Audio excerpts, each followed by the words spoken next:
शांति। 27 सितंबर 1971 के अव्यक्त बाप दादा के हम बच्चों प्रति अनमोल महावाक्य। मुरली का सार, स्नेह की शक्ति द्वारा सत्यता की प्रत्यक्षता। बाबा ने कहा, इस समय सभी की स्मृति में व नयनों में क्या है? एक बात है व दो है, व एक में दो है। वह क्या है? एक ही बाप है। आज सभी एक मत और एक ही बात पर हैं। अच्छा, इस समय तो एक बात है, लेकिन वैसे वर्तमान समय स्मृति में व नयनों में सदैव क्या रहता है? सिर्फ घर जाना है, यह याद रहता है। सर्विस करने बिगर कैसे जाएंगे? वर्षा भी अपने लिए तो याद रहा, लेकिन दूसरों को भी वर्षा दिलाना है, यह भी तो याद रहना है। हर कदम में स्मृति में बाप की याद और साथ साथ सर्विस वह सिर्फ याद रहती है और रहनी चाहिए। चलते फिरते कर्म करते अगर यह स्मृति में रहेगा कि हम हर समय ईश्वरीय सेवा के अर्थ निमित्त हैं, स्थूल कार्य करते भी ईश्वरीय सेवा के निमित्त हैं, यह स्मृति रहने से, सदैव निमित्त समझने से कोई भी ऐसा कर्म नहीं होगा जिससे डिसर्विस हो। यह स्मृति भूल जाती है, तब साधारण कर्म व साधारण रीति समय जाता रहता है। जैसे देखो, कोई विशेष सर्विस अर्थ निमित्त बनते हो तो जितना समय विशेष सर्विस का रूप सामने होता है, उतने समय की स्टेज व स्थिति अच्छी होती है ना, क्योंकि समझते हैं हम इस समय सभी के सामने सर्विस के लिए निमित्त हूँ। ऐसे ही स्थूल कार्य करते हुए भी यह स्मृति में रहे कि इस समय मनसा द्वारा विश्व को परिवर्तन करने की सेवा में उपस्थित हूँ, तो क्या स्थिति रहेगी?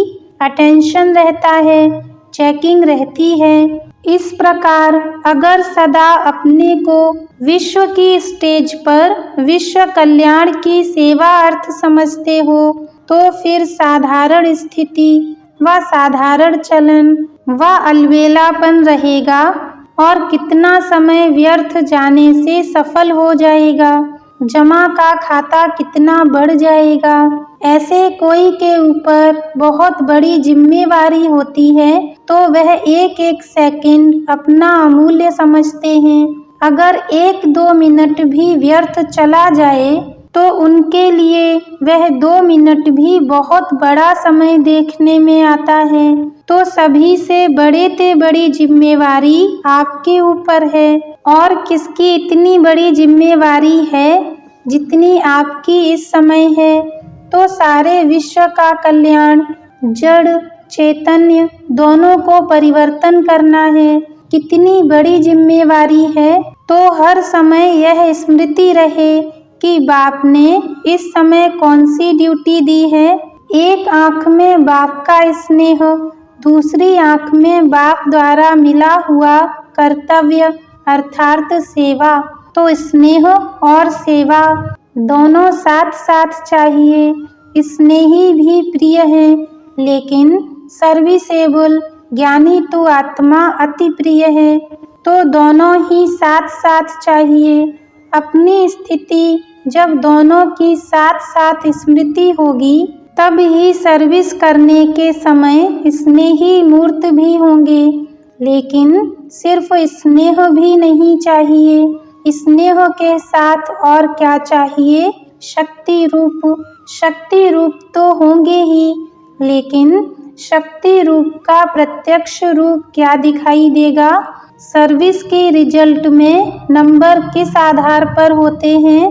क्योंकि वाणी में जौहर भरा हुआ है, अर्थात स्नेह के साथ शब्दों में ऐसा जौहर होना चाहिए जो उन्हों के हृदय विदीर्ण हो जाएं। अभी तक रिजल्ट क्या है? या तो बहुत जौहर दिखाती हो या बहुत स्नेह दिखाती हो। या तो बिल्कुल ही हल्के रूप में बोलेंगे या बहुत जोश में बोलेंगे, लेकिन होना क्या चाहिए, एक एक शब्द में स्नेह की रेखाएं होनी चाहिए।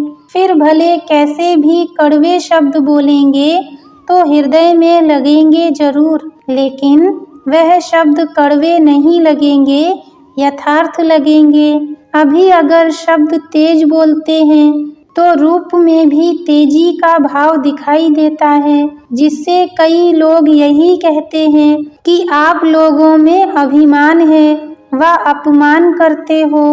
लेकिन एक तरफ ठोकते जाओ, दूसरे तरफ साथ साथ स्नेह भी देते जाओ, तो आपके स्नेह की मूर्त से अपना तिरस्कार महसूस नहीं करेंगे, लेकिन यह अनुभव करेंगे कि हम आत्माओं के ऊपर तरस है। तिरस्कार की भावना बदल तरस महसूस करेंगे, तो दोनों साथ साथ चाहिए ना। कहते हैं ना, मखमल की जुत्ती लगानी होती है, तो सर्विस के साथ अति तरस भी हो, और फिर साथ साथ जो अयथार्थ बातें हैं उनको यथार्थ करने की खुशी भी होनी चाहिए। बातें सभी स्पष्ट देनी है, लेकिन स्नेह के साथ। स्नेह मूर्त होने से उन्हों को जगत माता के रूप का अनुभव होगा।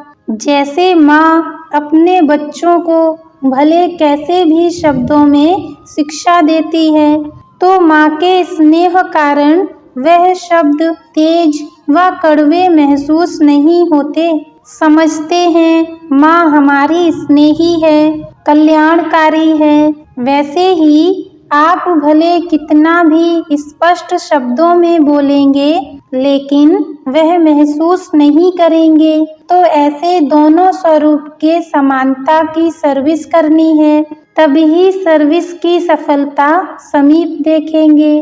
कहाँ भी जाओ तो निर्भय होकर, सत्यता की शक्ति स्वरूप होकर, ऑलमाइटी गवर्नमेंट के CID के ऑफिसर्स होकर उसी नशे में जाओ। इस नशे से बोलो, नशे से देखो, हम अनुचर हैं।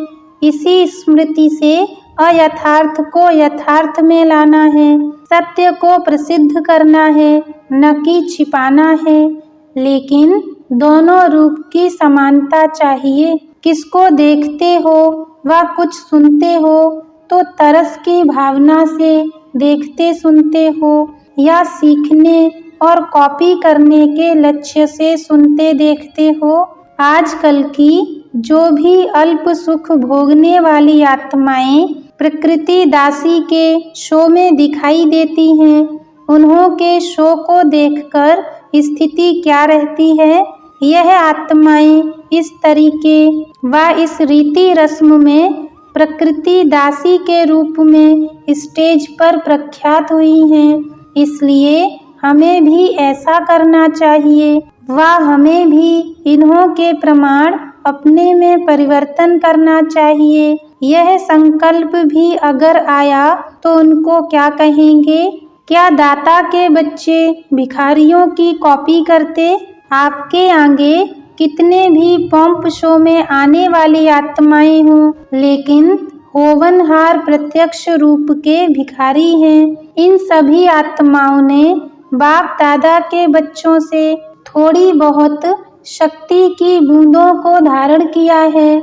आप लोगों के शक्ति की अंजलि लेने से आजकल इस अंजलि के फल प्रकृति दासी के फल स्वरूप में देख रहे हैं, लेकिन अंजलि लेने वाले को देख सागर के बच्चे क्या हो जाते हैं? प्रभावित। यह सभी थोड़े समय में ही आप लोगों के चरणों में झुकने के लिए तड़पेंगे। इसलिए स्नेह के साथ सर्विस का जोश भी होना चाहिए। जैसे शुरू में स्नेह भी था और जोश भी था, निर्भय थे, वातावरण व वायुमंडल के आधार से परे। इसलिए एक रस सर्विस का उमंग और जोश था। अभी वायुमंडल व वातावरण देख कहाँ-कहाँ अपनी रूपरेखा बदल देते हो, इसलिए सफलता कब कैसे दिखाई देती है। जबकि कलयुग अंत की आत्माएं अपनी सत्यता को प्रसिद्ध करने में निर्भय होकर स्टेज पर आती हैं, तो पुरुषोत्तम संगम युगी सर्वश्रेष्ठ आत्माएं अपने को सत्य प्रसिद्ध करने में वायुमंडल प्रमाण रूपरेखा क्यों बनाती हैं? आप मास्टर रचयिता हो ना, वह सभी रचना है ना। रचना को मास्टर रचयिता कैसे देखेंगे? जब मास्टर रचता के रूप में स्थित होकर देखेंगे तो फिर यह सभी कौन सा खेल दिखाई देगा, कौन सा दृश्य देखेंगे? जब बारिश पड़ती है तो बारिश के बाद कौन सा दृश्य देखते हैं? मेंढक थोड़े से पानी में महसूस ऐसे करते हैं जैसे सागर में है, ट्रां ट्रां करते नाचते रहते हैं, लेकिन वह अल्पकाल सुख का पानी है। तो यह मेंढकों की ट्रां ट्रां करने और नाचने कूदने का दृश्य दिखाई देगा। ऐसे महसूस करेंगे कि यह अभी अभी अल्पकाल के सुख में फूलते हुए गए कि गए। तो मास्टर रचयिता की स्टेज पर ठहरने से ऐसा दृश्य दिखाई देगा, कोई सार नहीं दिखाई देगा, बिगर अर्थ बोल दिखाई देंगे। तो सत्यता को प्रसिद्ध करने की हिम्मत और उल्लास आता है, सत्य को प्रसिद्ध करने का उमंग आता है कि अभी समय पड़ा है। क्या अभी सत्य को प्रसिद्ध करने में समय पड़ा है? फलक भी हो और झलक भी हो, ऐसी फलक हो जो महसूस करें कि सत्य के सामने हम सभी के अल्पकाल के यह आडंबर चल नहीं सकेंगे। जैसे स्टेज पर ड्रामा दिखाते हैं ना, कैसे विकार विदाई ले हाथ जोड़ते सिर झुकाते हुए जाते हैं, यह ड्रामा प्रैक्टिकल विश्व की स्टेज पर दिखाना है। अब यह ड्रामा की स्टेज पर करने वाला ड्रामा बेहद के स्टेज पर लाओ, इसको कहा जाता है सर्विस। ऐसे सर्विसेबल विजयी माला के विशेष मड़के बनते हैं। तो ऐसे सर्विसेबल बनना पड़े। अभी तो यह प्रैक्टिस कर रहे हो, पहले प्रैक्टिस की जाती है तो छोटे छोटे शिकार किए जाते हैं, फिर होता है शेर का शिकार। लास्ट प्रैक्टिकल पार्ट हूबहू ऐसे देखेंगे जैसे यह छोटा ड्रामा। तब एक तरफ जय जयकार और एक तरफ हाहाकार होगी, दोनों एक ही स्टेज पर। अच्छा, ओम शांति।